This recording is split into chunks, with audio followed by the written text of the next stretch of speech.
Hello everyone, आप सभी का स्वागत है आपके अपने YouTube channel YT learning educational video में। आज हम लेकर आए हैं आपके लिए बहुत ही महत्वपूर्ण टॉपिक ब्रह्मांड। आज हम पढ़ाएंगे ब्रह्मांड के बारे में। देखिए, ये टॉपिक आपका बहुत ही इम्पोर्टेंट है, चाहे वो आपका कोई भी एग्ज़ाम हो, चाहे वो आपका यूपी टेट हो या फिर सी टेट हो या फिर अदर स्टेट का टेट हो या फिर यूपीएससी का हो, पीसीएस का हो, आरआरबी रेलवे का हो या फिर अदर कोई भी एग्ज़ाम्स हो, उसमें इस तरह के क्वेश्चंस पूछे जाते हैं। देखिए, हम आपके लिए सभी टॉपिक सेलेक्टेड लेकर आए हैं और सभी तरह के क्वेश्चंस भी इसमें हम करवाएंगे। देखिए, वीडियो को पूरा देखिएगा, जो आपके एग्ज़ाम के पॉइंट ऑफ व्यू से बहुत ही महत्वपूर्ण है। तो चलिए स्टार्ट करते हैं हम आज की वीडियो, जो बहुत ही महत्वपूर्ण होने वाली है, और वीडियो को पूरा देखिएगा ताकि आपकी कोई भी जानकारी छूटने ना पाए। तो चलिए स्टार्ट करते हैं हम आज की वीडियो, और आज हम आपको पढ़ाएंगे ब्रह्मांड के बारे में। भाई, पहले हम ब्रह्मांड को जानेंगे कैसे। पहले आप बताइए कि ब्रह्मांड क्या केवल ग्रहों से बन गया होगा?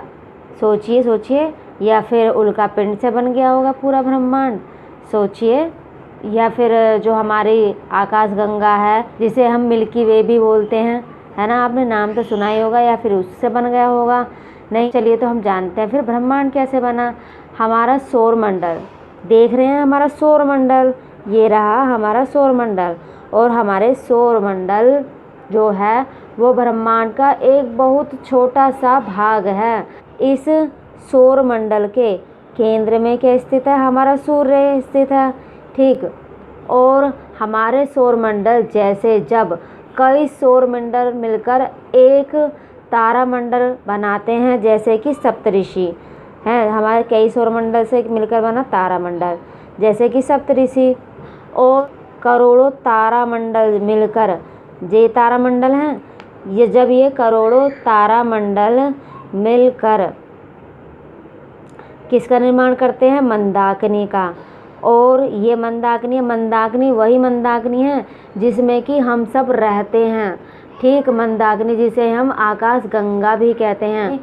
अगर हम कहें कि आकाश गंगा, कहते किसे हैं? अब आकाश में एक छोर से दूसरी ओर तक फैली चौड़ी सफ़ेद लाखों तारों से भरी चादर की जो पट्टी होती है, उसे ही हम क्या कहते हैं? हम आकाश गंगा कहते हैं।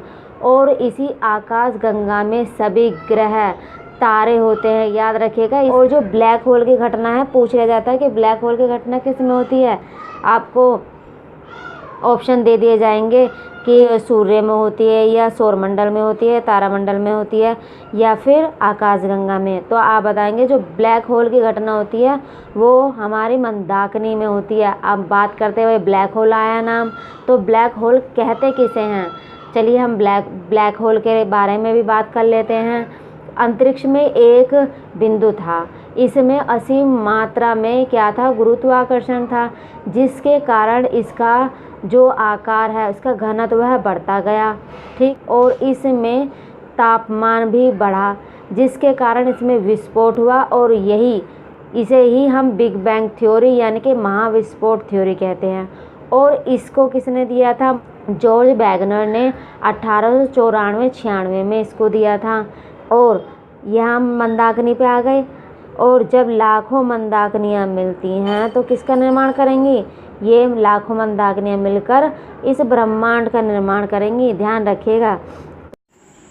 तो हम कह सकते हैं कि हमारा जो ब्रह्मांड है वो कैसे बना है, यानी ब्रह्मांड कैसे बना, उसका निर्माण कैसे हुआ।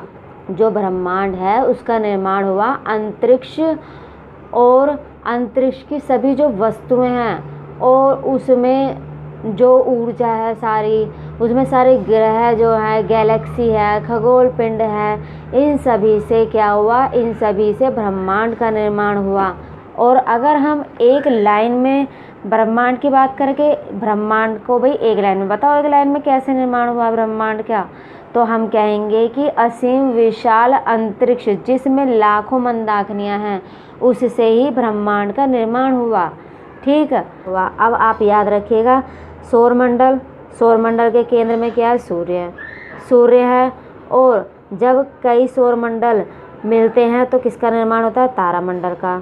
और जब करोड़ों तारामंडल मिलते हैं तो किसका निर्माण होता है? मंदाकिनी का। मंदाकिनी वही जिसमें हम रहते हैं, यानी कि जिसे हम आकाशगंगा भी कहते हैं, दूध मेखला भी कहते हैं जिसको हम। और इसी आकाशगंगा में सभी ग्रह तारे होते हैं और इसी आकाशगंगा में ब्लैक होल की भी घटना होती है, जिसके बारे में मैंने आपको बताया पहले। और अगर हम फिर से दोहरा देते हैं कि अगर आपको आ जाए पेपर में कि ब्रह्मांड का निर्माण कैसे हुआ, आप बोलेंगे असीम विशाल अंतरिक्ष जिसमें लाखों मंदाकिनी हैं, उससे ब्रह्मांड का निर्माण हुआ है। चलिए तो अब बात करते हैं तारों के बारे में। तारे कितने प्रकार के होते हैं और कौन कौन से होते हैं? चलिए तो हम बात कर लेते हैं अब किसके बारे में? तारे के बारे में। देखिए विभिन्न प्रकार के तारे होते हैं, और जो तारे होते हैं ना, उनको ताप के आधार पर 3 प्रकार के बताया गया है। नीला तारा, पीला तारा, लाल तारा। ठीक है, जो पीला तारा होता है सबसे कम ताप को बताता है, और तारों में हाइड्रोजन और हीलियम और मुख्य गैसें होती हैं। और अगर पूछ लिया जाए कि तारों में हाइड्रोजन और हीलियम में से किसकी मात्रा अधिक होती है, तो आप बताएंगे कि तारों में हाइड्रोजन की मात्रा तो अधिक होती है और हीलियम की मात्रा होती है कम। अगर हम अपने वाले सूर्य की बात करें तो जो हमारा सूर्य है वो एक पीला तारा है। हमारा तारा जो है किससे बना है? गैस और धूल के कणों से बना है। और अगर बात करें कि जो सूर्य है उसमें प्रकाश का स्रोत जो है वो क्या है? होता है नाभिकीय संलयन। तो आप बताएंगे कि सूर्य में प्रकाश का जो स्रोत है वो कौन है? नाभिकीय संलयन होता है। और ये जो सूर्य होता है यानी कि पीला तारा है, यह मृत रूप में आ जाते हैं तब इसे क्या कहा जाता है? तब इसे लाल दानव कहा जाता है। किसको? पीले तारे को, सूर्य को। और जो नीला तारा होता है यह सबसे अधिक ताप वाला होता है, ताप को यानी कि सबसे अधिक ताप को बताता है। इसे हम इसको रिवीजन कर लेते हैं कि हमारा सौरमंडल है, ये सौरमंडल केंद्र में स्थित है। कौन स्थित है? सूर्य। सूर्य, ठीक, ध्यान रखिएगा।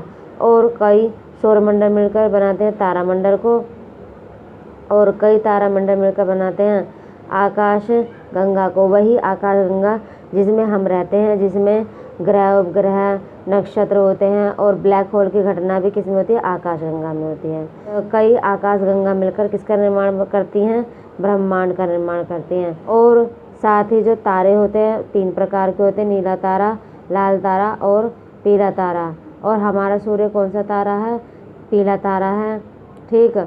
और इसमें हीलियम की मात्रा सबसे अधिक होती है। और जो सूर्य है इसमें प्रकाश का स्रोत होता है नाभिकीय संलयन। इस बात को भी ध्यान रखिएगा, पूछ लिया जाता है क्वेश्चन में। और आई होप आपको हमारी वीडियो अच्छी लगी होगी, आपको समझ में आया होगा ब्रह्मांड किसे कहते हैं।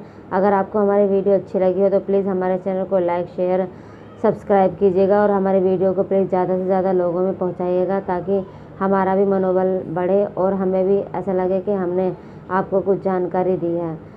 वीडियो देखने के लिए, अपना कीमती समय हम सभी को देने के लिए आप सभी का बहुत बहुत धन्यवाद। नमस्कार।